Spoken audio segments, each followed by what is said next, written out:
नमस्कार, GBN 24 news में आपका स्वागत है। मैं हूं आपके साथ राशि। आइए खबरों की शुरुआत करेंगे।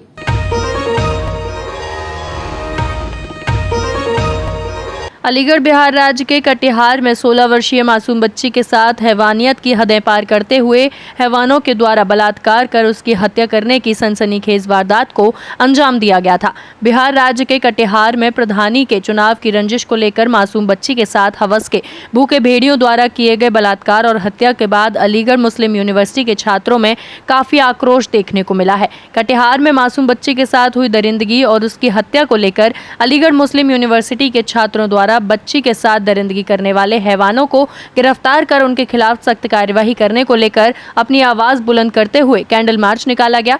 AMU के छात्रों द्वारा AMU कैंपस के डंक पॉइंट पर सैकड़ों की तादाद में छात्र इकट्ठा हुए, जिसके बाद छात्रों ने AMU कैंपस के अंदर मासूम बच्ची को इंसाफ दिलाने के लिए हाथों में स्लोगन लिखे बैनर लेकर बाबा सैयद गेट पर कैंडल मार्च निकाला गया। इस दौरान छात्रों ने बिहार के मुख्यमंत्री नीतीश कुमार के मुर्दाबाद के नारे लगाए। वहीं बिहार पुलिस की कार्यप्रणाली पर भी सवालिया निशान खड़े करते हुए कटघरे में खड़ा कर दिया। AMU छात्रों की मांग है कि उस बच्ची के गुनहगारों को सड़क पर छोड़ दिया जाए, जिसके बाद पब्लिक कंकड़ और पत्थर मार कर उन जालिमों को उनके किए की खौफनाक सजा देंगे।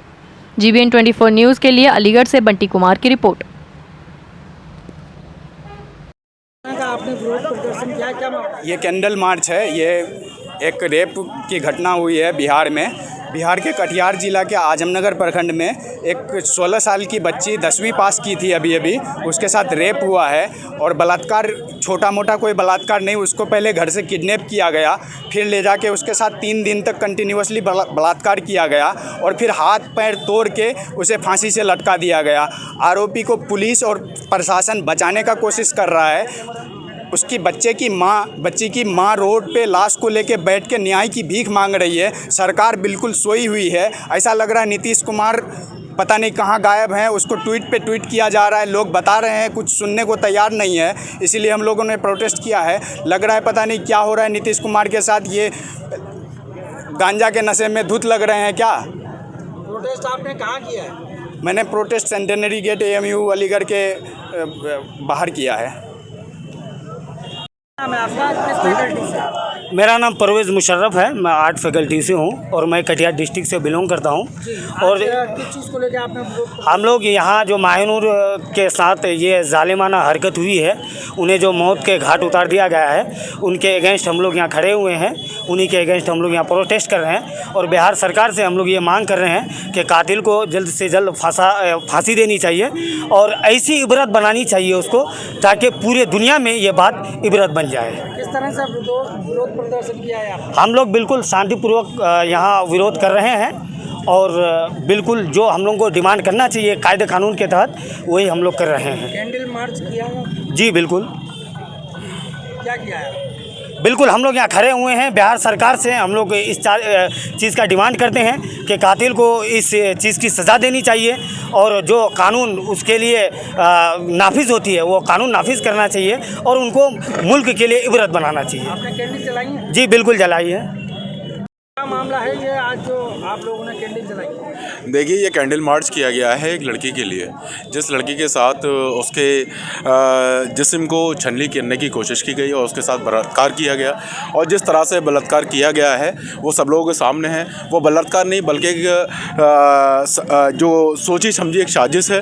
और जिस हिसाब से वहाँ कटिहार में बताया जाता है कि प्रधानी की कुछ रंजिश थी, जिस रंजिश की वजह से उस बच्ची का बलात्कार किया गया है। उस नन्ही सी बच्ची की खता मैं पूछना चाहता हूँ आखिर उन गुनहगारों से जो बच्ची को ऊपर इस तरह से डूटे, जो हमें आज ये बात रखते हुए और ये कहते हुए बड़ी शर्मिंदगी हो रही है कि हिंदुस्तान के अंदर बढ़ते रेपिस्ट केस कब बंद होंगे, कब लड़कियों के ऊपर से अत्याचार होना बंद होगा। क्योंकि हमने 1 साल या 1.5 साल बीते हुए अभी हाथरस की बेटी का जिस हिसाब से रेप कर दिया गया था, बड़ी जात वाले लोगों ने, लेकिन आज उस लड़की को भी इंसाफ मिला या ना मिला बराबर है, आज उसके लिए बोलने वाला कोई नहीं। खैर, आज हम इस लड़की के लिए यहाँ खड़े हुए हैं और उस लड़की के लिए इंसाफ चाहते हैं। जिन लोगों ने उसके साथ वो बलात्कार किया है और जिस तरह से उसके साथ हरकत की है और उसको लड़की को चोट पहुँचाई है और बहुत गंदी तरीके से बलात्कार है, बलात्कार नहीं बल्कि उसके साथ मर्डर के साथ साथ बलात्कार है ये।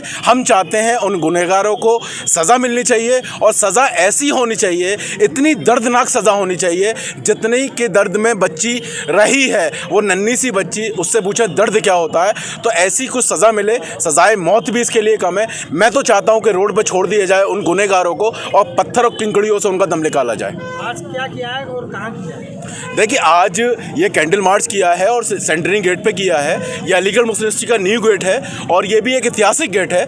इस गेट को हाजिर और गवाह मानकर हमने आज अपनी बात रखी है और उस लड़की के लिए इंसाफ के लिए अपनी गुहार लगाई है। निर्वाचन आयोग है, उसने पंचायतों के निर्वाचन के कार्यक्रम की घोषणा कर दी और कल से ये आचार संहिता प्रभावशील हो गई है। तो जैसा होता है कि आज हमने स्टैंडिंग कमेटी की बैठक बुलाई थी और लोकतंत्र के चौथे स्तंभ को आमंत्रित किया था।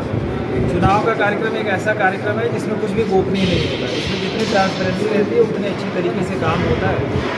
तो हमने चुनाव के संबंध में हमारी तैयारियाँ क्या हैं, बेसिक इन्फॉर्मेशन क्या है, ये हमने शेयर कर लिया है और हमने चुनाव का पूरा कार्यक्रम शेयर किया। पोलिंग स्टेशन के बारे में जानकारी दी, रिटर्निंग ऑफिसर और अलग अलग अधिकारी को क्या दायित्व दिए गए हैं वो बता दिया है। इसके अलावा जो राजनीतिक दलों के जो प्रतिनिधि थे उनकी जो क्वेरीज वगैरह थी उसके संबंध में जानकारी दी है। साथ में जो डिफरेंट प्रतिबंधात्मक आदेश जैसे शस्त्र अनुज्ञप्ति निलंबित करना या 144 लगाना, जुलूस सभा के संबंध में परमिशन वगैरह लेना, इसके संबंध में भी विस्तार से समझा दिया है।